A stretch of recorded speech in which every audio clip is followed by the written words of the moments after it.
मेरे महबूब तेरे दम से है इस दुनिया में बाहर, वरना इस रंग भरी दुनिया में क्या रखा। आज महबूब भाई बोले, अब महबूब नाराज हो जाए तो किसे अच्छा लगेगा। बहुत अच्छा लगा, धन्यवाद। मंजिल नहीं कारवा बदलता है, जज्बा रखो जीतने का, क्योंकि किस्मत बदले ना बदले पर वक्त जरूर बदलता है। चर्चा प्रारंभ। चर्चा में माननीय महबूब। माननीय अध्यक्ष जी, पीठ की तरफ पर आपकी तरफ हम बहुत गंभीर भरी नजरों से देखते हैं। कहीं ऐसा कोई विवाद हो तो उसे आप सरलता से निपटाने का ही काम नहीं करते और संसदीय कार्य मंत्री उस पर बहुत तरीके से बहुत अच्छा सा मक्खन लगाकर उसे निपटाने की कोशिश करते हैं। लेकिन आज ये नेताजी का मामला है जिनके पदचिन्हों पर चलकर आज इस सीट तक हम पहुंचे हैं, और मैं कहूंगा जिन्हें पद्म विभूषण के सम्मान के साथ इन्हीं हिंदुस्तान में अकेले जो नेता थे जिन्हें नेता के नाम से संबोधित किया गया। जब जब भी विवाद होता है मानवर, उस पर पीठ को आपको विचार करना पड़ेगा, इतना हमारा अनुरोध है। और कहीं गलती हम अपने की नजर आती है तो हमने सबसे पहले, आपने अतुल प्रधान जी का उस वक्त कहीं लगा था आपको कि कहीं ना कहीं कुछ कहा गया है, मैं सबसे पहला व्यक्ति था जिन्होंने खेद व्यक्त किया था। और आज आपको इस चीज पर विचार करना पड़ेगा, जब जब भी विवाद होता है कहां से होता है, किसकी तरफ से होता है, कौन व्यक्ति करता है, हम सदन चलाना चाहते हैं। एक विपक्ष की तरफ से एक आदमी कोई का नाम ले दीजिए मानवर, माननीय अध्यक्ष जी, जो सदन चलाना नहीं तो मेरे महबूब हैं। मेरे महबूब तेरे दम से है इस दुनिया में बाहर, वरना इस रंग भरी दुनिया में क्या रखा। माननीय अध्यक्ष जी, तेरी आंखों से नजर आती है जन्नत की बहार। आगे पूरा करूं। महबूब से संबंधित हो तो पूरा कर लेना। अब ऐसा है, अब देखो उसको वो एपिसोड समाप्त हो गया। अच्छा हो गया, अब उसको आगे आप चलिए। मानवर, ये आपके द्वारा मानवर जिन लोगों को यहाँ से बाहर किया गया था मानवर, उनको भी वापस दे लें मानवर। बाहर तो गए नहीं वो।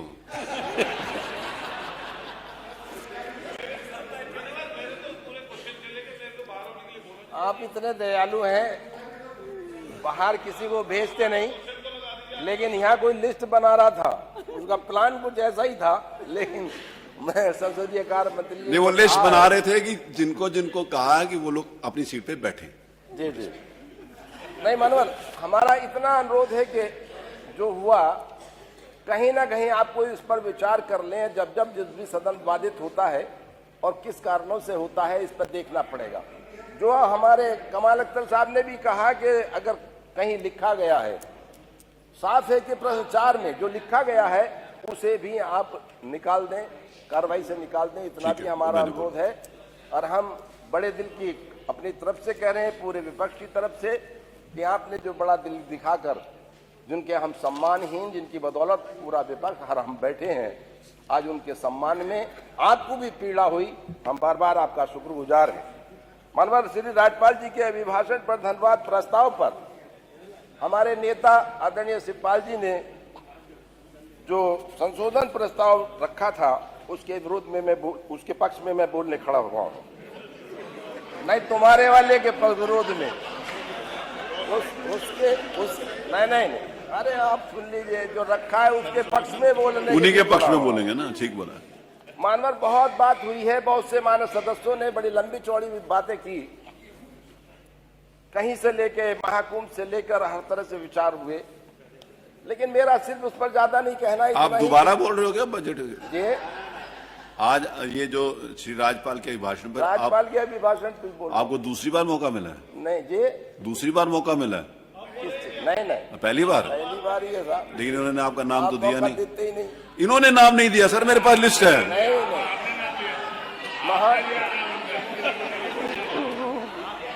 मैंने दिया, इन्होंने नहीं दिया। मानवर, बहुत लंबी बातें हुई हैं नेता पक्ष और विपक्ष की तरफ से। महाकुंभ पर अपने विचार रखे और दर्शाया कि पूरे प्रदेश में और महाकुंभ में क्या क्या हो रहा है। मुझे ज्यादा नहीं कहना, स्वच्छता, सुरक्षा और सुव्यवस्था कहीं रही है। जो प्लान बनाया गया था 100 साल का, वो कम से कम 100 करोड़ लोगों के आने का प्लान बनाया गया था, लेकिन आज की तारीख में भी 56 करोड़ लोग आए। लेकिन इसके बावजूद ये प्लान जब बना था, उस वक्त स्वतः सोचना चाहिए था कि कितने लोग 56 करोड़, लेकिन अब स्वतः सोचना चाहिए था कि कितने लोग जाम में फंसे हैं, उनके खाने की व्यवस्था, उनके नहाने की व्यवस्था, उनके रहने की व्यवस्था, उनके सोने की व्यवस्था, 4-4 दिन जो फंसे रहे हैं, वो व्यवस्था पर शायद ध्यान नहीं दिया गया था। बहुत लंबी बातें होती हैं डिफेंस इंडस्ट्रियल कॉरिडोर से संबंधित, उसमें मुझे ज्यादा नहीं कहना कि, लेकिन आपका जिला भी उसमें है। लगातार कहा गया है कि हाँ, हम, और मेरे ख्याल से तो कई बार उस पर विचार हुए हैं। आपका कानपुर भी है, अलीगढ़ भी है, बहुत से ऐसे हैं कि हाँ, वहाँ हम उसमें काम कर रहे हैं, 9,000 करोड़ रुपए लगाए, लेकिन आज तक ऐसा कहीं नहीं हुआ कि हाँ संभावित तो है लेकिन लगा है या उनसे कोई रोजगार मिला है। गरीबी की हदें मेरे ख्याल से और बेरोजगारी की हदें आप लगातार बहुत से सदन ने, हमारे साथियों ने कहा है, लेकिन बात करने बेसिक शिक्षा में ही आपके 78,000 रिक्तियां हैं और 78,000 रिक्तियां हैं। बेसिक शिक्षा में, माध्यमिक शिक्षा में 48,000 हैं। 20 लाख से अधिक बीटीसी सदस्य बैठे हैं, बीटीसी करे हुए लोग बैठे हैं और 15 लाख से अधिक आपके बीएड करे हुए लोग बैठे हैं, लेकिन आज तक उन पर कोई विचार नहीं। रिक्तियां आपके पास हैं, तो हर हालात में आप पर उन पर विचार करना चाहिए और कहीं ना कहीं उन्हें भरना चाहिए जब आपके पास इस तरह से टेक्निकल लोग भी मौजूद हैं। प्रदेश में 2000 वर्ष से गन्ना किसानों के समर्थन मूल्य में कोई वृद्धि नहीं हुई, जब उनकी लागत लगातार चौगुनी बढ़ रही है। लगातार मंत्री जी खड़े होकर बात करते हैं कि हाँ, बड़े पैमाने पर हमने भुगतान कर दिया। मैं मिलों का नाम दे दूंगा जिनका कम से कम जिस दिन से मिल चली है इस सत्र का एक भी पैसे का भुगतान नहीं हुआ, मैं मिलों का नाम दे दूंगा। इस पर विचार करना चाहिए कि कितना हमारा गन्ना घट गया। 10% नहीं, 20% पिछले सालों की से अपेक्षा इस बार घट गया और आने वाला जो सत्र चल रहा है 20% गन्ना इसमें घट जाएगा। गलत नीतियां और गन्ने का रेट ना बढ़ाना उसकी सीधी वजह है। कानून व्यवस्था के बारे में बहुत लंबी बातें की हैं, लेकिन हिंदुस्तान के अंदर बलात्कार, लूट, हत्या, महिलाओं पर अत्याचार में हुई है कि मेरे ख्याल से एनसीआरबी की रिपोर्ट 2024 की रिपोर्ट उत्तर प्रदेश में प्रति व्यक्ति की दर, अपराध दर 7.4 उत्तर प्रदेश के अंदर है। ये मेरी रिपोर्ट नहीं, एनसीआरबी की रिपोर्ट। इसलिए हमें इस पर देखना पड़ेगा। और दर्ज अपराधों में बहुत बड़ी चिंताएं आपने की हैं। दिल्ली में अपराध भी कम है आपके यहाँ। धन्यवाद। और मैं कहूँ अब इतना मौका तो दे दिया ना, नहीं थोड़ा मैं अनुरोध कर रहा हूँ आपसे। बोलिए। मनोज,